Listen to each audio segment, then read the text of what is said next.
Kami dari kelompok 2 akan menyampaikan hasil diskusi dari evaluasi pembelajaran hari ini, yang mana ketika pada fenomena sehari-hari, misalnya balon yang digosokkan ke rambut lalu menempel di dinding, itu dapat dijelaskan dalam hukum Coulomb.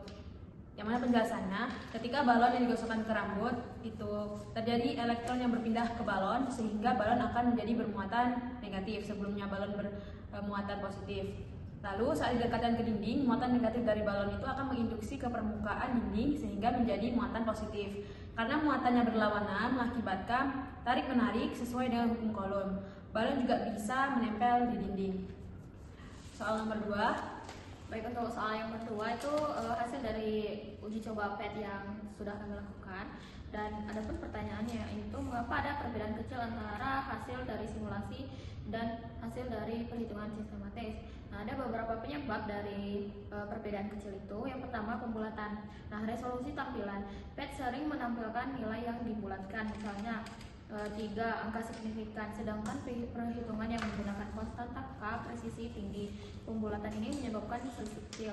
Yang kedua, model muatan dalam simulasi tidak benar-benar pada titik yang ideal. Di PET, muatannya bisa digambarkan sebagai bola kecil dengan ukuran visual. Nah, untuk jarak yang sangat kecil, efek distribusi permukaan bola dapat sedikit berbeda dari asumsi muatan titik. Yang ketiga, pembulatan numerik internal atau metode numerik. Nah, simulasi melakukan komputasi numerik, mungkin dengan langkah waktu atau metode yang memperkenalkan rounding error kecil.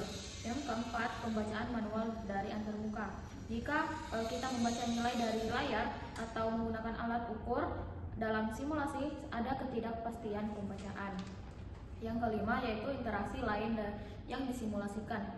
Tergantung pengaturan, PET bisa memasukkan gaya lain atau skala visual yang mempengaruhi angka tambahan ataupun tampilannya, walaupun biasanya untuk Coulomb murni tidak ada gaya tambahan.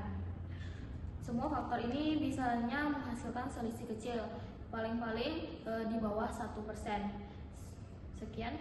Nah, jadi walaupun terdapat perbandingan selisih, itu tetap saja terdapat hukum Coulomb yang berlaku dalam perhitungan simulasi, baik simulasi PET simulasi maupun perhitungan secara manual. Nah, di mana berdasarkan perbandingan di atas itu, hasil simulasi dan perhitungan matematis itu tetap sangat konsisten karena perbandingannya itu besar gaya mengikuti hukum inverse kuadrat, di mana ketika jarak digandakan maka gaya turun menjadi 1/4. Nah, selisih absolut itu sangat kecil dari hasil PET simulasi dengan manual. Nah, itu juga dapat dijelaskan oleh beberapa faktor tadi, ada pembulatan, model muatan tak ideal pada simulasi, serta ketidakpastian dalam pembacaan.